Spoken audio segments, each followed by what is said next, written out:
상황이 우리에게 영향을 미치는 것보다 그 상황을 어떻게 바라보고 해석하느냐가 사실 우리한테 영향을 미치는 거거든요. 그 영향력을 많은 분들이 좀 아셨으면 좋겠고, 혹여나 그러니까 나에게는 뭐 엄마가 없는데, 나에게는 이제 가족이 없는데 라고 하시는 분들도 있으실 텐데, 중요한 타인이 삶에서 한 명만 있으면 되거든요. 맞아요. 그게 누구든 중요한 타인이 삶에서 한 명만 있으면 살 수 있어요.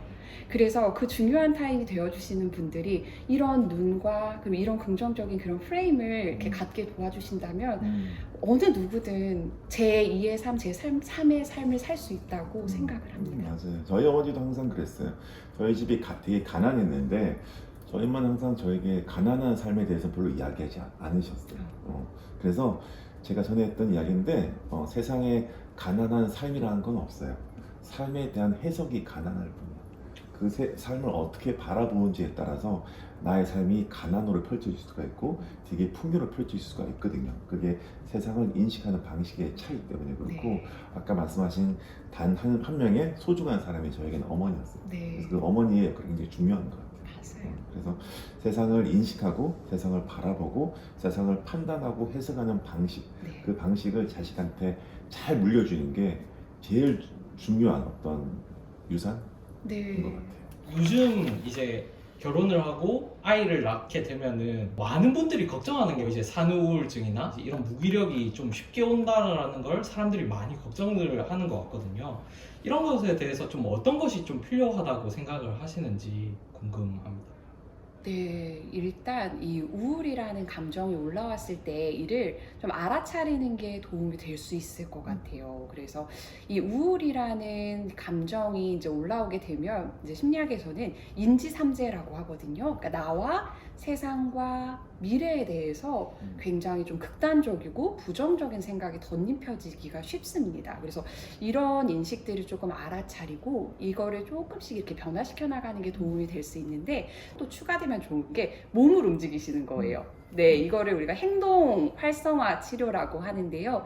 사실은 생각을 바꿔도 감정이 이렇게 변하지만 행동이 바뀌어도 이렇게 감정이 변할 때가 있거든요. 그래서 아주 작은 것부터라도 좀 이렇게 누워 있지 마시고 이렇게 조금 몸을 움직여보고, 그리고 햇볕이 있을 때 나가서 좀 산책을 해보고, 우리가 햇볕을 받으면 이렇게 세로토닌이라는 신경전달 물질이 활성화가 돼서 굉장히 좀 평온해지고 만족감을 얻을 수가 있거든요. 근데 이게 밤이 되면 또 멜라토닌으로 바뀌어서 잠을 좀 푹 주무시게 해주세요. 그렇게 되면 좀 선순환의 루틴으로 들어오게 되고 감정적인 부분들도 조금씩 안정화가 될 수 있습니다. 맞아요. 정말 좋은 말씀이세요. 저에게도 가끔 물어봐요. 원장님 우울하지 않나요? 뭐 네. 불안해하지 않나요? 걱정 없으세요? 근데 항상 그래.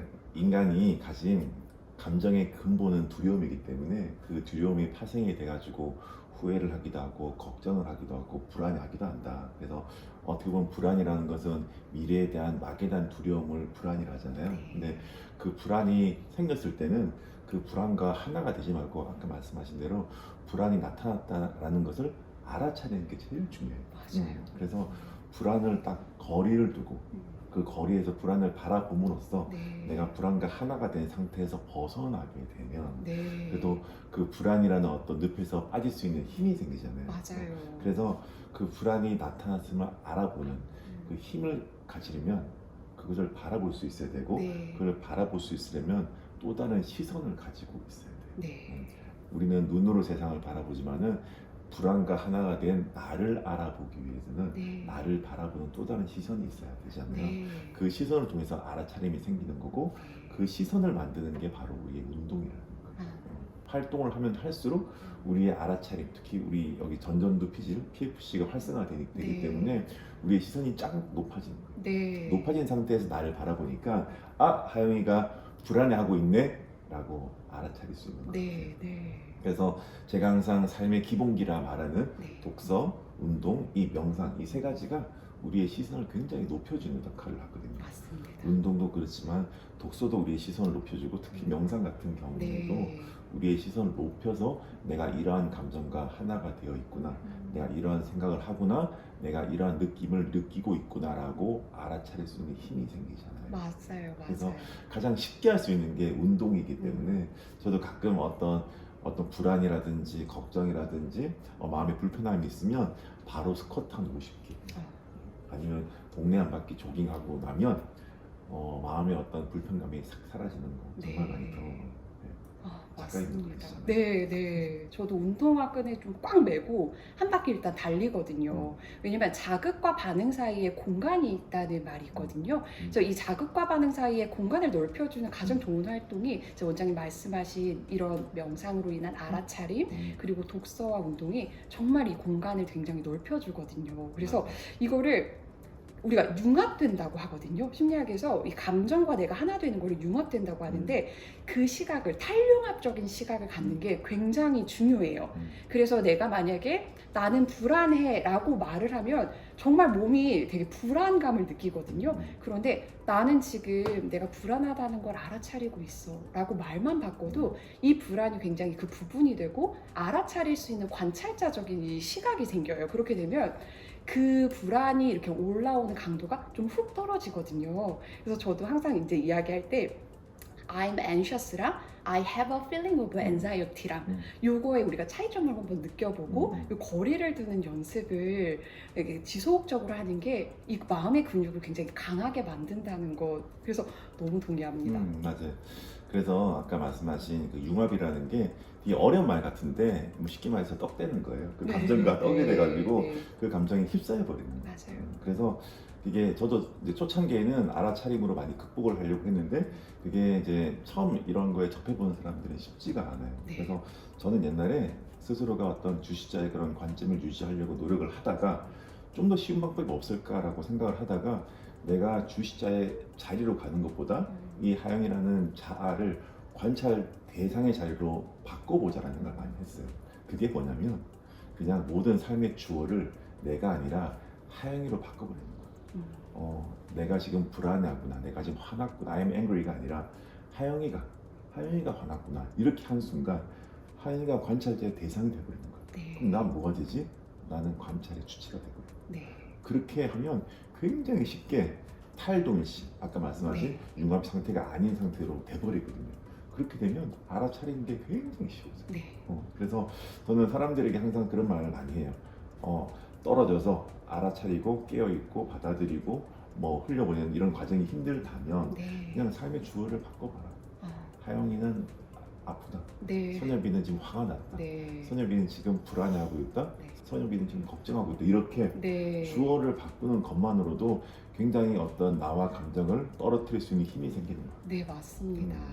또 이런 방법도 되게 이렇게 도움이 될 수 있을 것 같아요. 제가 강 작가님한테 한번 질문을 드려볼게요. 작가님, 요 펜 보이세요? 네. 자, 이 펜을 보시고 떠오르는 생각을 한번 말씀해 보시겠어요? 까만색이다. 까만색이다? 네. 또 어떤 어, 생각이 있으세요? 집으면 어떤 느낌이 들까? 어떤 느낌이 궁금하다. 들까? 네. 네, 또 어떤 생각이 또 떠오르세요? 뭐 한 그 정도. 그 정도 떠오르세요? 지금 작가님이 말씀하셨던 것 중에 두 번째 거는 이제 판단이에요. 그런데 첫 번째 거는 관찰이거든요. 네. 그러니까 감각을 통해서 이렇게 인식을 하게 되면 그건 이제 관찰이에요. 근데 관찰은요, 감정이 따라붙지 않아요. 판단에는 감정에 이제 불이 붙거든요. 근데 관찰을 하고 감각에 집중을 하면은 알아차림이 훨씬 쉬워져요. 네, 그럼 한번 다시 관찰로만 한번 보시겠어요? 이 펜이 이제 검정색이고, 검정색이고 뭐 끝은 은색으로 빛나고 네, 뭐 뒤에 딸깍거리는 게 있고, 붙어 있고, 네. 뭐 그런. 자, 지금 이렇게 관찰을 하실 때 어떤 뭐 감정이 막 올라오시거나 이러세요? 그렇지 않죠. 그래서 알아차림을 늘려가는 그런 방법들 중에 우리가 판단을 대부분 우리 뇌는 쓰고 있거든요. 그런데 그걸 관찰로만 조금씩 바꿔도 알아차림이 훨씬 더 쉬워지는 것을 알고 계시면은, 네, 우리가 감정을 인식할 때도 좀 더 도움이 되고 다른 것들을 알아차릴 때도 조금 더 도움이 될 수 있습니다.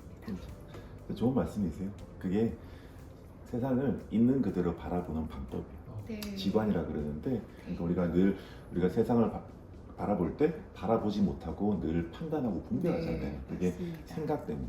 맞아요. 우리는 생각의 어떤 그 좀비이기 때문에. 왜냐면 우리는 무의식의 좀비고 무의식이 만드는 생각, 감정, 느낌과 늘 하나가 된 상태로 네. 세상을 분별하고 판단하기 때문에. 네. 그래서 그거를 조금씩 알아가는 과정 속에서 내가 세상을 있는 그대로 바라보지 못하고 있구나 라는 것을 깨닫는 것부터가 첫 번째 시작합니다. 맞습니다.